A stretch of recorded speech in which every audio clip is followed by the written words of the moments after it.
welcome to Virtual MOSI. My name is Chris, and today I'm here to talk to you about germs, which we hear a lot about nowadays.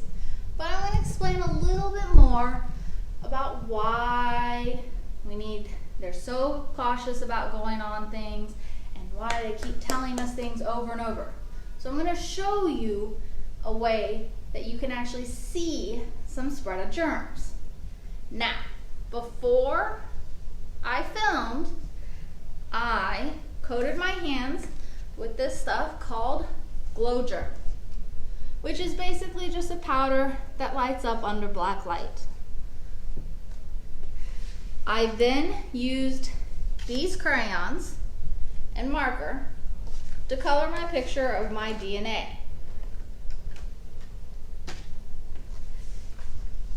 Then I went and washed my hands very, very well to make sure I had no glow germ left on my hands. And now to help us, we're going to bring in somebody and they're going to help me show the spread of germs. And they're going to use the same crayons I did, but shh. He doesn't know. Okay?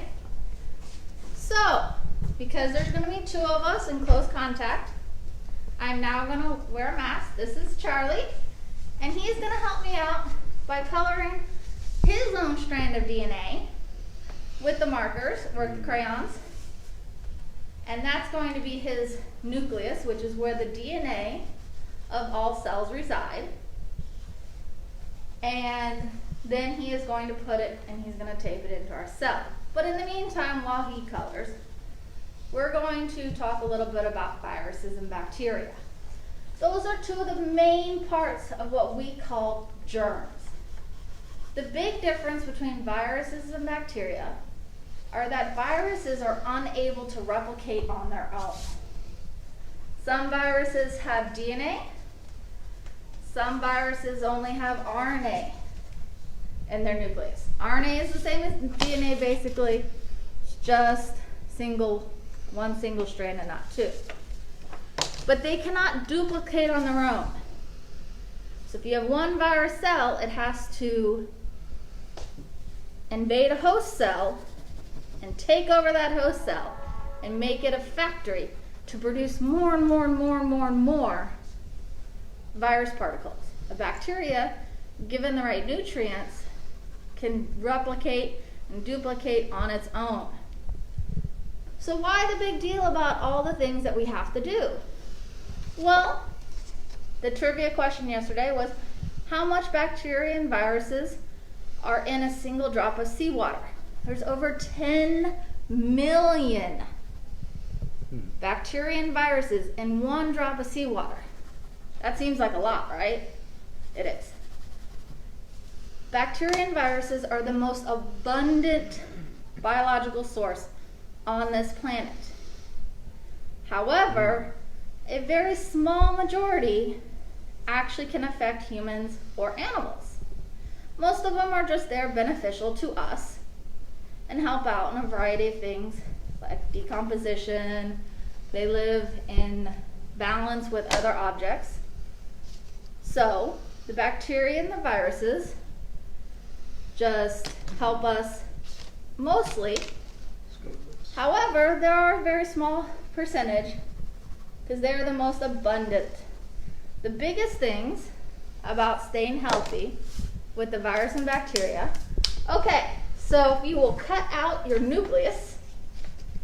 All right. Because most nucleuses are not very rectangular.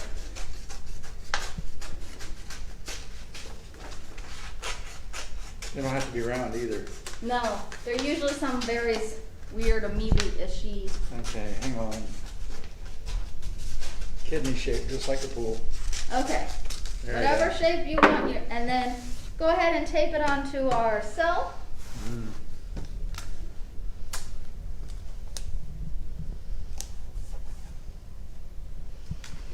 Now, Charlie, I know yesterday you taught a program on units of measurement. I did. So, if you will hold up our cell to our viewers so they can see his wonderful job. He is not an artist.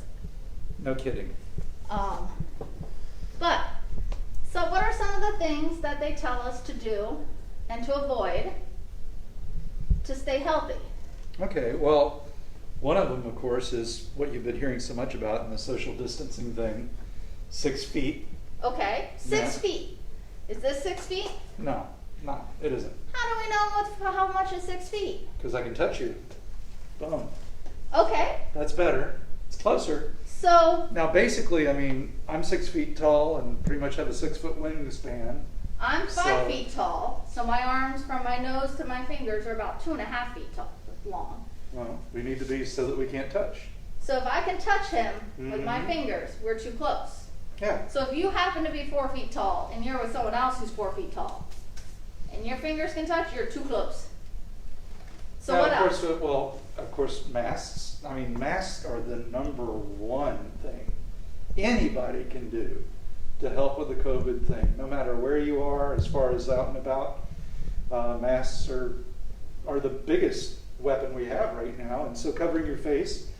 Obviously, if you're going to have to sneeze or cough, you want to use the inside of your elbow, not your hand. Because Right. your hand, you're going to be handling stuff. Okay. You know, it's always a good idea to clean stuff, especially stuff that more than one person is going to touch.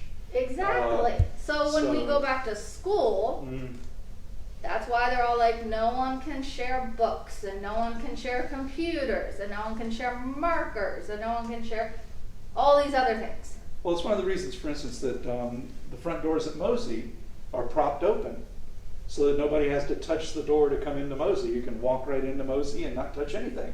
Right. Of course, it's not as much fun. You want to touch the stuff inside, but that's why we're cleaning it all the time. Exactly. So again, the next one is cleaning high-touch objects. Right. So using like doorknobs, light switches, remote controls, gaming system controllers, things like that.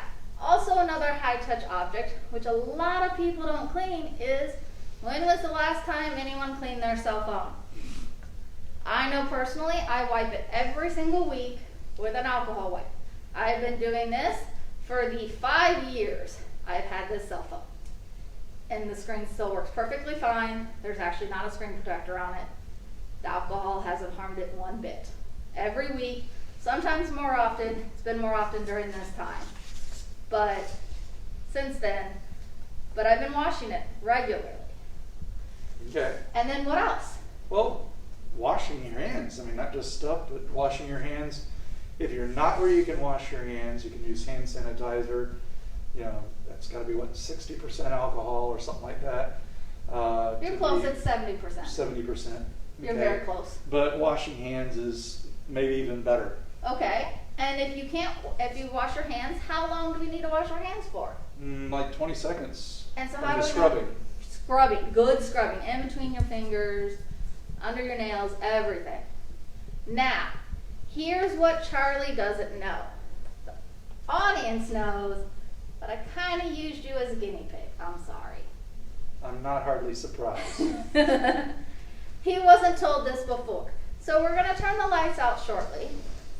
But Charlie, before we did everything, I used that white powder and colored my own DNA. This is a black light. That powder shows up under a black light. So let's see how many things you've touched. Okay. Okay. So if we hold up his cell, you can see everywhere he has touched. If you look at the crayons, that's everywhere. It's even on the paper beforehand. Let's see if you got any on you. Oh, yeah. Oh yeah. And you see it all over his hands. Hoping I don't have it anywhere else. Well, this is why we told you to wear separate clothes. Do I have any on mine? A little bit from touching my picture. But you can see when I put it on my hands and I colored my picture, I had a lot of it all over. Get on the yep, even on the scissors. Yeah, a little bit on the scissors. So somebody else uses those scissors. If I go use those scissors, so Charlie and I are going to give a high five. No, we're going to do a high five. A real one? I haven't done one of those in months. I know. Gosh! I now have more of it on my hands just from a high five. And then, so you can see me better, we're going to turn the lights back on. But the reason why we say don't touch and everything else and cover your nose and mouth is that basically your eyes, your nose, and your mouth, they're like that tiny little port on the Death Star that can kill the whole Death Star. They're portals to get all that bacteria into you. But if you avoid them, it's not going to just go through your skin. If you put it in your eyes and your nose and your mouth, that bacteria is going to go in and go somewhere else. So, any questions? You can put it down below. There are a lot of cosmetics, lotions that do glow under black light. You can put them on your hands and then go wash your hands and see how well you actually wash your hands and find out all those places you missed. And that's why they say sing happy birthday twice, because that's about 20 seconds. There's a lot of songs and refrains out there that you can choose. Pick whatever song you want, so as long as you wash your hands for the 20 seconds. Next week, we're going to have a presentation on the human spinal cord. So, our question for then is, how many bones make up the human backbone? Maybe you guys can find out before next time. But thank you for watching, and thank you, Charlie. Bye.